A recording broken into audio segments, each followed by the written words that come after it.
Boa tarde, alunos do segundo ano.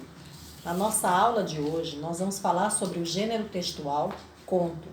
Na aula anterior, nós enfatizamos os elementos da narrativa e tem tudo a ver com esse gênero textual que estudaremos hoje. Para iniciar, vamos fazer a leitura desse pequeno texto. Certa vez, um garoto foi passear no shopping quando resolveu parar na livraria. Seus olhos deslizaram sobre as imagens coloridas das capas e sobre as letras chamativas dos títulos, até que se deparou com um livro que continha o conto da Chapeuzinho Vermelho.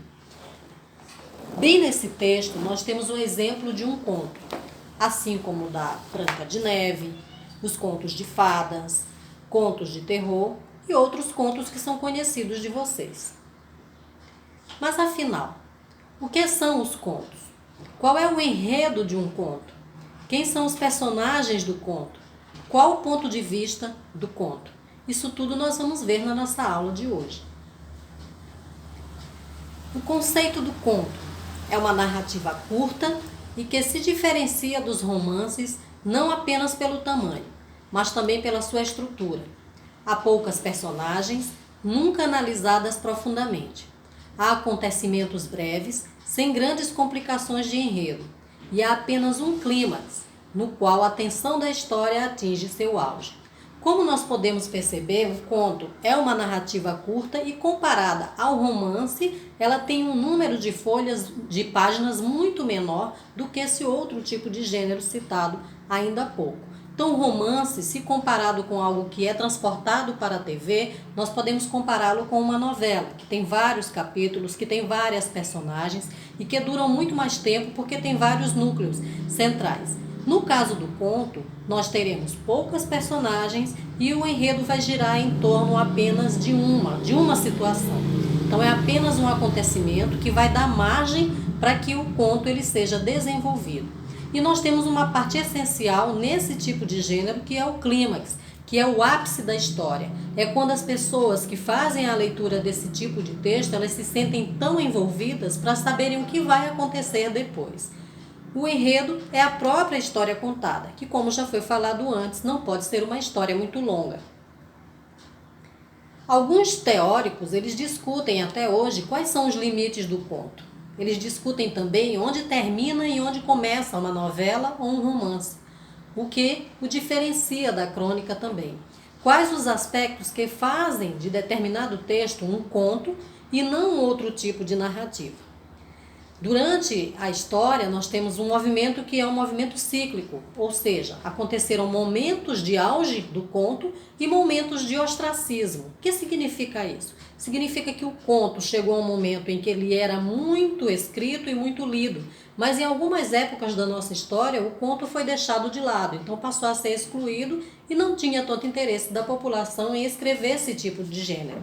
O conto ele tem acompanhado desde os primórdios o avanço da humanidade através do tempo, num meio que na maioria das vezes ele é hostil e não é nada propício para criar, ouvir ou ler esse tipo de narrativa.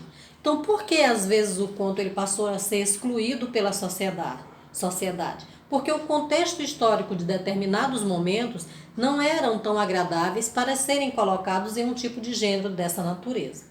De ali nós temos um resumo do conceito do conto, mais uma vez, que nos diz que é a forma narrativa em prosa de menor extensão, no sentido estrito do seu tamanho. Em prosa, vocês já sabem, é aquele texto que é escrito de uma forma corrida, através de parágrafos, totalmente diferente dos poemas e das poesias. Quais são as características de um conto? Entre suas principais características estão a concisão, que significa um texto resumido, a precisão, o gênero conto ele precisa ser bem claro, e a unidade de efeito ou impressão total. O conto ele precisa causar um efeito singular no leitor, fazer com que o leitor se sinta excitado e que desenvolva nele grandes emoções. É a questão do clímax. Ao escritor de contos, dá-se o nome de contista.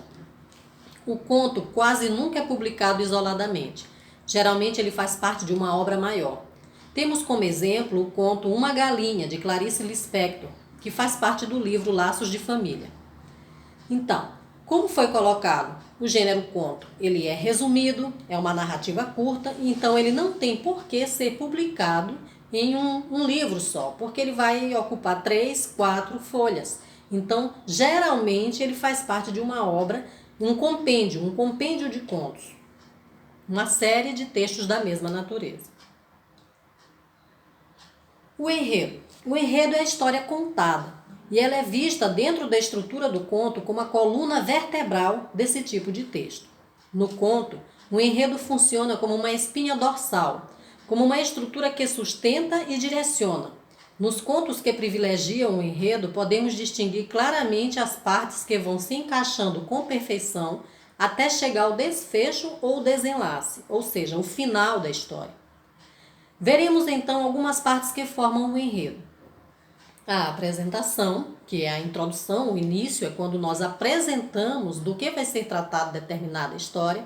A complicação, todo conto ele precisa ter um problema e é a partir desse problema que a história passa a ser desenrolada, ser desenvolvida. O clímax, que é o ápice da história, quando o leitor ele se sente mais envolvido. E, finalmente, essa história ela vai caminhar para o seu desenlace, para o seu desfecho, ou seja, para o seu final. Eu posso citar como exemplo para vocês as histórias dos contos de fadas, que geralmente terminam com um final feliz. Em relação à narrativa, que é um outro elemento desses tipos de gêneros textuais. As narrativas elas podem acontecer em primeira ou terceira pessoa, nós já vimos isso na sala de aula. Então, a primeira pessoa, quando a personagem ela faz parte da história, e aí a gente tem personagem principal que conta a sua história. Este narrador ele limita-se ao saber de si próprio e ele fala de sua própria vivência. O narrador também pode aparecer em terceira pessoa, quando ele apenas conta uma história que lhe é conhecida.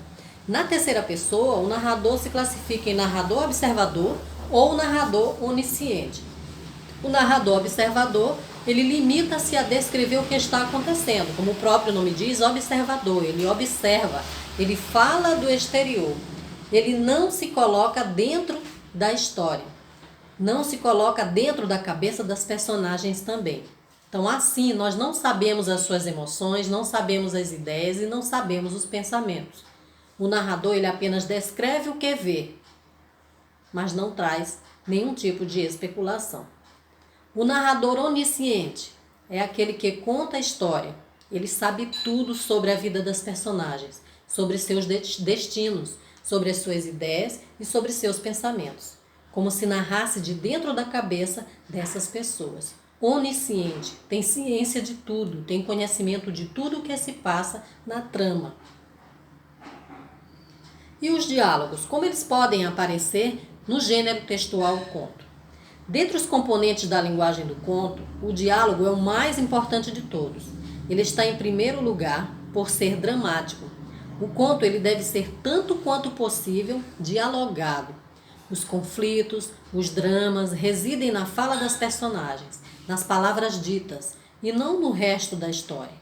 Sem diálogos não há discórdia, não há desavença e sem isso não há conflito e nem ação. Mas esse diálogo ele pode ser escrito de várias maneiras, através do discurso direto, através do discurso indireto e através do discurso indireto livre, e também do monólogo interior. Vamos ver cada um desses elementos. O discurso direto. As personagens elas conversam entre si. E é claro, quando eu coloco esse tipo de discurso no meu texto, eu tenho que especificar a fala de cada uma dessas personagens. E eu especifico através do uso de travessões. Além de ser o discurso mais conhecido, é o mais predominante no conto. O discurso indireto. Acontece quando o escritor resume a fala da personagem em forma narrativa, sem destacá-la. Vamos dizer que a personagem conta como aconteceu o diálogo, quase que reproduzindo. Eu conto que fulano de tal falou determinada coisa, mas eu não coloco a fala diretamente da maneira como essa personagem falou, o que é diferente do discurso direto que eu preciso especificar por meio de travessões. O discurso indireto livre é a mistura, é a fusão entre autor e personagem, primeira e terceira pessoa narrativa. Bem, aí os tipos de narrador, eles acontecem numa espécie de mesclagem, que é justamente essa mistura que foi falada. O narrador narra, mas no meio da narrativa surgem diálogos indiretos da personagem, como que complementando o que disse o narrador. E o monólogo interior é uma questão de fluxo da consciência da personagem. É o que se passa dentro do mundo psíquico da personagem, falando consigo mesma. São os pensamentos que são exteriorizados através desse tipo de diálogo, através desse tipo de discurso. Vamos acompanhar agora um trecho do conto A Quinta História, de Clarice Lispector. Utilize-o para responder às questões 1 e 2. Queixei-me de baratas. Uma senhora ouviu-me a queixa. Deu-me a receita de como matá-las, que misturassem em partes iguais, açúcar, farinha e gesso. A farinha e o açúcar se atrairiam. O gesso esturricaria o de dentro delas. Assim fiz. Morreram. Esse trecho ele foi tirado da Legião Estrangeira, da editora no Rio de Janeiro, 1964. Embora muito pequeno, esse texto contém os elementos essenciais de uma narrativa. Então vamos encontrar no trecho do conto acima o quê? Que tipo de narrador? Um narrador personagem? Um narrador observador? Um narrador onisciente? Ou um narrador testemunha?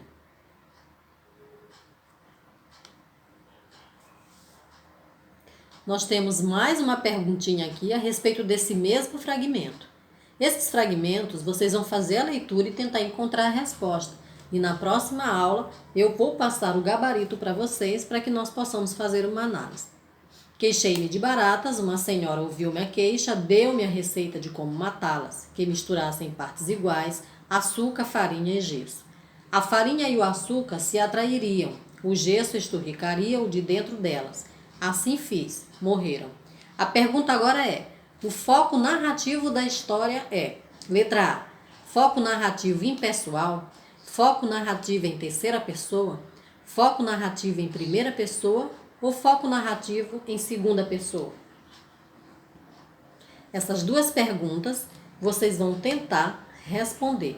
E nós temos mais uma proposta para vocês, uma atividade para casa, que diz o seguinte: pesquise junto aos seus familiares um conto, uma história breve e interessante contada pelos seus pais, avós, irmãos, tios. Mas lembre-se, pergunte para alguém que mora com você, porque a ordem agora é ficar em casa. Escreva esse conto ou faça uma pequena gravação.